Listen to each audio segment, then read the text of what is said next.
नजर, नमाज और नजरिया सब कुछ बदल गया।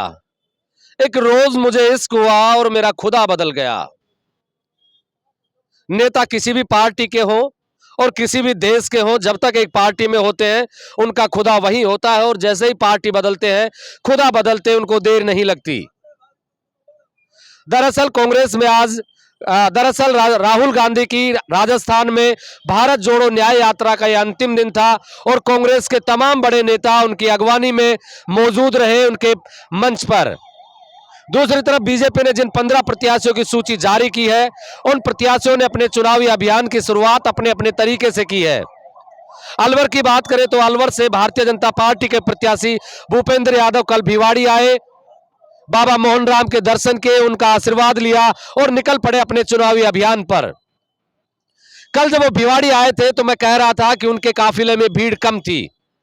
भीड़ की बात मैं दूसरी तरफ भी करूंगा, आज कांग्रेस का भी धरना प्रदर्शन था, उस भीड़ की भी बात करूंगा। लेकिन इससे पहले बात कर ले कि जब मैं बीजेपी के नेताओं से वहां बात कर रहा था भिवाड़ी में, भूपेंद्र यादव के काफिले में जितने भी नेता थे, बड़े नेता, उनसे मैं बात कर रहा था तो हर बीजेपी का नेता कह रहा था कि मोदी की गारंटी, मोदी की गारंटी और मोदी की गारंटी। भूपेंद्र यादव से जब मेरी बातचीत हुई तो उन्होंने कहा कि मोदी की गारंटी।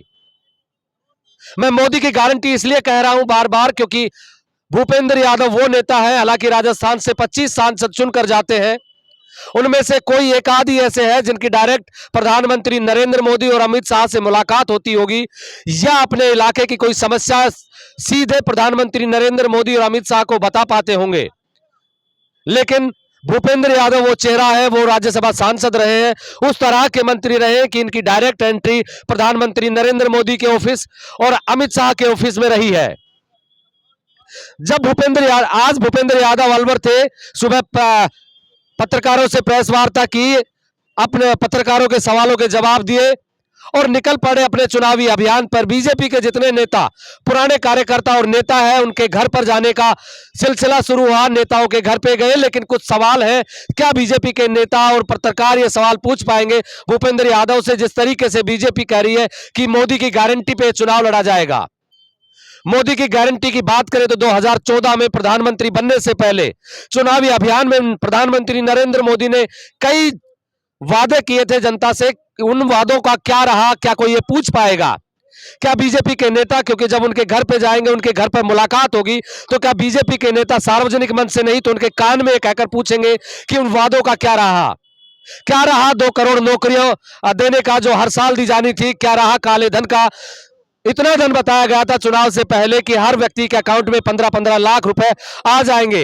क्या रहा उस काले धन का? और क्या रहा उन भ्रष्टाचारी नेताओं का जिनको पकड़ पकड़कर जेल में डालने की बात चली थी? क्या वो नेता जिन पर बीजेपी भ्रष्टाचार के आरोप लगाती है, लेकिन जैसे ही बीजेपी का दामन थामते हैं वो भ्रष्टाचार से मुक्त हो जाते हैं और उन्हें किसी ना किसी सीट से चुनाव भी लड़वा दिया जाता है। 2 करोड़ हर साल रोजगार देने की बात थी, उस रोजगार की तो बात छोड़िए, लेकिन 2 करोड़ रोजगार के नाम पर जो किसान और मजदूर वर्ग के बेटे पहले फोर्स में चले जाते थे, उनको अग्निवीर कर दिया, 4 साल की नौकरी कर दी गई है। काले धन की बात करें तो काला धन तमाम उन नेताओं के पास और बड़े अधिकारियों के पास है जिन पर बीजेपी आरोप लगाती है। सिर्फ आरोप तब तक आरोप रहते हैं जब तक कि वो बीजेपी का दामन थाम ना ले।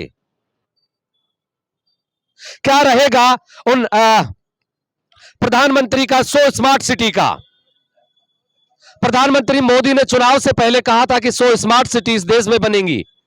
कहां है वो 100 स्मार्ट सिटी? 2014 से लेके 2024 के अगर बात करें और महंगाई की बात करें तो महंगाई लगभग 3 गुना बढ़ चुकी है।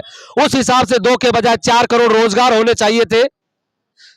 काले धन को हटा भी दे, काले धन को अगर हटा भी दे, 15 लाख की अगर बात ना भी करे, हो सकता है कोई चुनावी जुमला रहा हो, लेकिन काला धन तो था अगर बीजेपी बताती थी तो। उसके अलावा 100 स्मार्ट सिटी के बजाय क्या इस देश के 250 स्मार्ट सिटी नहीं होने चाहिए थे शहर? क्या इस देश के 250 शहर स्मार्ट सिटी में तब्दील अब तक नहीं हो जाने चाहिए थे? क्या कोई नेता इन सवालों को पूछेगा? क्या जनता में भूपेंद्र यादव इस सवालों के जवाब देंगे? क्योंकि आम आदमी की ना तो वहां तक पहुंच है और ना ही मीडिया किसी आम आदमी की बात को उठाता है। किसानों की आय दुगनी और तिगनी करने की बात थी। वो किसान आज दिल्ली के मुहाने पर बैठे हैं, भूखे और प्यासे।